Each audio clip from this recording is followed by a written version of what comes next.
പ്രിയപ്പെട്ട കൂട്ടുകാരെ, എല്ലാവർക്കും സ്നേഹപൂർവ്വം സ്വാഗതം. BEd STEM 2 ഏറ്റവും ഇമ്പോർട്ടന്റ് ആയിട്ടുള്ള ഒരു ചോദ്യം, സിമ്പിൾ ഷോർട്ട് നോട്ട് ആണ്. What are the characteristics of evaluation in education? എന്താണ് മെഷർമെന്റ്? മെഷർമെന്റ് എന്ന് പറഞ്ഞു കഴിഞ്ഞാൽ ഒരു മാത്തമാറ്റിക്കൽ ആയിട്ടുള്ള ഒരു അനാലിസിസ് ആണ് മെഷർമെന്റ്. എന്താണ് ടെസ്റ്റ്? അപ്പം അതായത് ഒരു കുട്ടിയെ വിലയിരുത്തുന്നതിന് വേണ്ടി നമ്മൾ കൊടുക്കുന്ന ധാരാളം ടൂൾസ് ഉണ്ട്. അതിൽ ഒരു ടൂളാണ് ടെസ്റ്റ്. അപ്പൊ അത് പലതരം ടെസ്റ്റുകളുണ്ട്. അച്ചീവ്മെന്റ് ടെസ്റ്റ് ഉണ്ട്, ഡയഗ്നോസ്റ്റിക് ടെസ്റ്റ് ഉണ്ട്, പലതരം ടെസ്റ്റുകളുണ്ട്. ഇനി ഈ ഇവാലുവേഷൻ എന്താണ്? ഇവാലുവേഷൻ വലിയ ഒരു സ്പെക്ട്രമാണ്. അതിനകത്ത് ടെസ്റ്റും മെഷർമെന്റും എല്ലാം വരും. അതായത് ഒരു കുട്ടിയുടെ ടോട്ടൽ ആയിട്ടുള്ള ഒരു വിലയിരുത്തൽ, അവന്റെ അക്കാഡമിക്, അവന്റെ വാല്യൂസ്, അവന്റെ പേഴ്സണാലിറ്റി എല്ലാം അതിനകത്ത് വരും.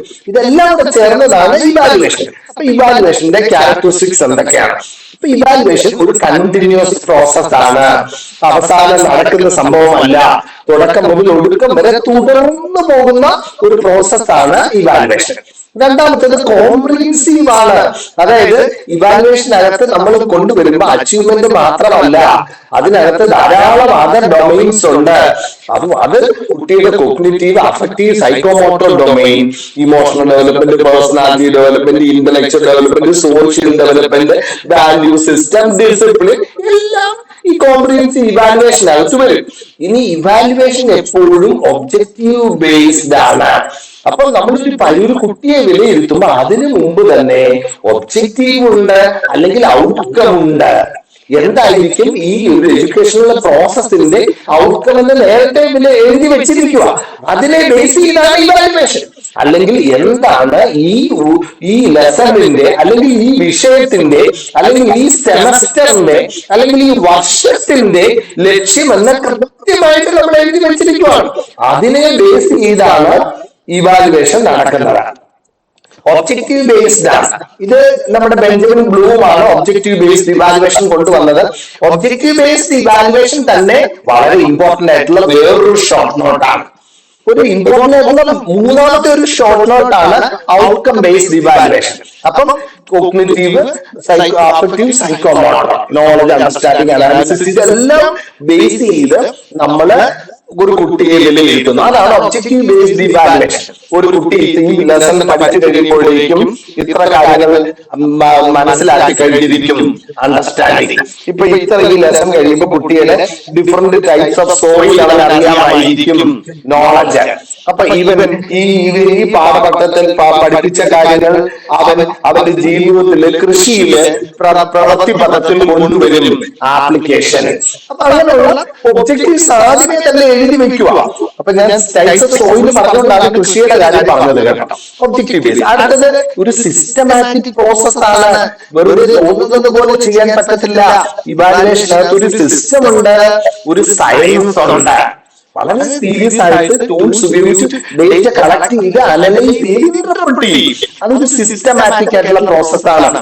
ഇത് ഇവാലുവേഷൻ ഒരു ഡിസിഷൻ മേക്കിംഗ് ടൂൾ ആണ്. അതായത് ഈ കുട്ടിയെ ഇനി ഏത് ഡിവിഷൻ ഇരുത്തണം, എങ്ങനെ പ്രൊമോട്ട് ചെയ്യണോ വേണ്ടേ, അല്ലെങ്കിൽ ഏത് കോഴ്സിന് വിടണം, ഒത്തിരി ഡിസിഷൻസ് എടുക്കാനുണ്ട്. അവനെ ലീവാക്കാൻ പറ്റുമോ പറ്റില്ലേ, ഇതെല്ലാം നമ്മൾ എന്ത് ചെയ്യും? ഇവാലുവേഷനകത്തോട്ട് നമ്മൾ ഡിസൈഡ് ചെയ്യും. അടുത്ത evaluation is A diagnostic process. അതായത് ഇവന്റെ പഠനത്തിൽ എന്തെങ്കിലും വൈകല്യങ്ങൾ ഉണ്ടായിട്ടുണ്ടോ, എന്തെങ്കിലും ലേണിംഗ് പോയിന്റ്സ് ഇവന് മിസ് ചെയ്തോ, ഇവൻ എന്തെങ്കിലും ലേണിംഗ് ഡിസബിലിറ്റി ഉണ്ടോ, ഡിസ്ലെക്സിയോ ഡിസ്പ്രാക്സിയോ വല്ല ഉണ്ടോ, ലേണിംഗ് ഡിസബിലിറ്റി വല്ല ഉണ്ടോ, ഇതെല്ലാം നമ്മൾ ഈ ഡയഗ്നോസ്റ്റിക് പ്രോസസ്സിനകത്തൂടെ കണ്ടുപിടിക്കും. അടുത്തത് evaluation is remedial in nature. Evaluation കാണിക്കുന്നത് ഈ കുട്ടിയെ പ്രൊമോട്ട് ചെയ്യില്ലെന്ന് മാത്രമല്ല, അവന്റെ ലേണിംഗ് പ്രോബ്ലം ഐഡന്റിഫൈ ചെയ്ത് അവൻ ആ പ്രോബ്ലംസ് സോൾവ് ചെയ്യില്ലെന്ന് കൂടെയാണ്. അല്ലെങ്കിൽ എന്തോ പറ്റും, ഈ ഇടയ്ക്കുള്ള 2, 3, 4 പടി അവന് കിട്ടിയില്ല, പിന്നെ 5, 6, 7, 8 പടിയെല്ലാം പോകാൻ പറ്റുമോ? ഒരിക്കലും പറ്റത്തില്ല. അതുകൊണ്ട് റെമഡിയൽ നേച്ചർ ഉണ്ട്. ഇവാലുവേഷന് ക്വാണ്ടിറ്റിയും ക്വാളിറ്റിയും ഉണ്ട്. ഒരു കുട്ടിയെ ഒരു ചെറുക്കനെ ഇവാലുവേറ്റ് ചെയ്യുമ്പോൾ എന്തുവാ ക്വാണ്ടിറ്റി? എത്ര പൊക്കം, എത്ര വണ്ണം, എത്ര ഭാരം. എന്താണ് ക്വാളിറ്റി? അവന് വാല്യൂസ് ഉണ്ടോ, അവൻ ആളുകളോട് മിങ്കിൾ ചെയ്യുമോ, ഇതൊക്കെ ക്വാളിറ്റീസ്. അപ്പൊ ഇവാലുവേഷന് ഇതുപോലെ ഇവന് 50-ൽ എത്ര മാർക്ക് കിട്ടി, എന്നുള്ളത് ഒരു മാത്തമാറ്റിക്കൽ സാധനമാണ്. പക്ഷെ ക്വാളിറ്റേറ്റീവ് ആയിട്ടുള്ള ഒത്തിരി സാധനമുണ്ട്. അവന് ലീഡർഷിപ്പ് ക്വാളിറ്റി ഉണ്ടോ, അവന് പേഴ്സണാലിറ്റി ഡെവലപ്പ് ചെയ്യുന്നുണ്ടോ, അവന് ഇമോഷണൽ ഇന്റലിജൻസ് ഉണ്ടോ. അപ്പൊ ക്വാളിറ്റേറ്റീവ് ആൻഡ് ക്വാണ്ടിറ്റേറ്റീവ് ഡയമെൻഷൻസ് ഉണ്ട്. അടുത്ത ഇവാലുവേഷൻ ഈസ് ലേണർ സെന്റേർഡ്. ഇത് ശിശു കേന്ദ്രീകൃതമാണ്. ആർക്ക് വേണ്ടിയാണ് ഇവാലുവേഷൻ?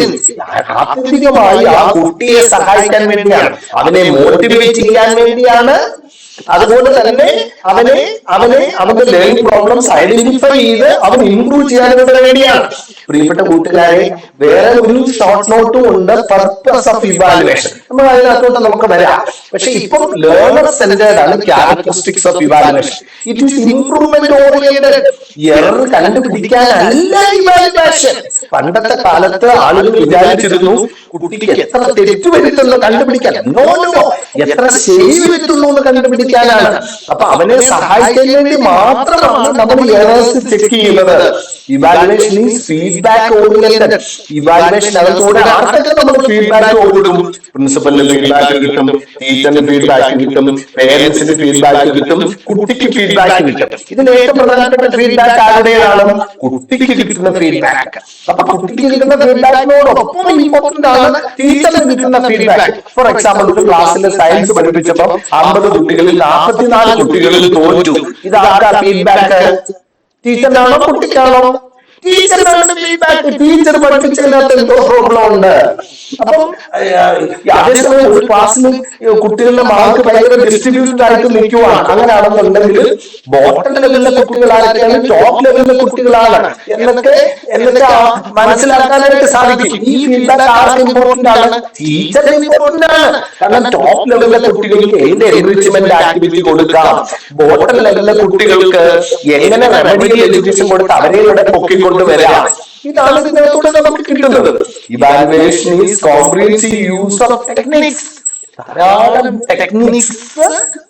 അതുപോലെ വേറെ പോയിന്റായിട്ട് നിങ്ങൾക്ക് പറയാം, ജുഡീഷ്യസ് യൂസ് ഓഫ് ടൂൾസ്. വളരെ ഇന്റലിജന്റ് ആയിട്ട് ടൂൾസ് യൂസ് ചെയ്തുകൊണ്ടാണ് ഇവാലുവേഷൻ നടത്തുന്നത്. Comprehensive use of techniques. അടുത്ത പോയിന്റ് ആയിട്ട് കോംപ്രിഹെൻസീവ് യൂസ് ഓഫ് ടൂൾസ്. എന്താണ് tool?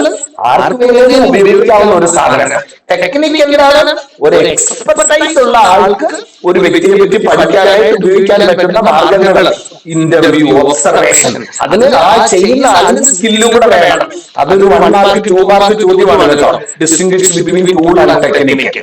13ാമത്തെ it is guidance oriented. അപ്പൊ ഈ ഇവാലുവേഷൻ നടത്തുമ്പോൾ അതിന്റെ പിന്നിൽ ഇനി കുട്ടിക്ക് ഒരു ഗൈഡൻസ്, ഒരു എഡ്യൂക്കേഷണൽ ഗൈഡൻസ്, ഒരു വൊക്കേഷണൽ ഗൈഡൻസ്.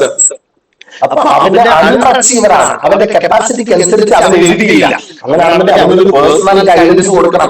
വീട്ടിൽ എന്തെങ്കിലും പ്രോബ്ലം ഉണ്ടോ, അങ്ങനെയൊക്കെയുള്ള കാര്യങ്ങളൊക്കെ അനലൈസ് ചെയ്യാനായിട്ട്. അടുത്ത evaluation is flexible in nature. Evaluation ഭയങ്കര ഫ്ലെക്സിബിലിറ്റി ഉണ്ട്. എങ്ങോട്ട് വേണേലും അത് മൂവ് ചെയ്യാം.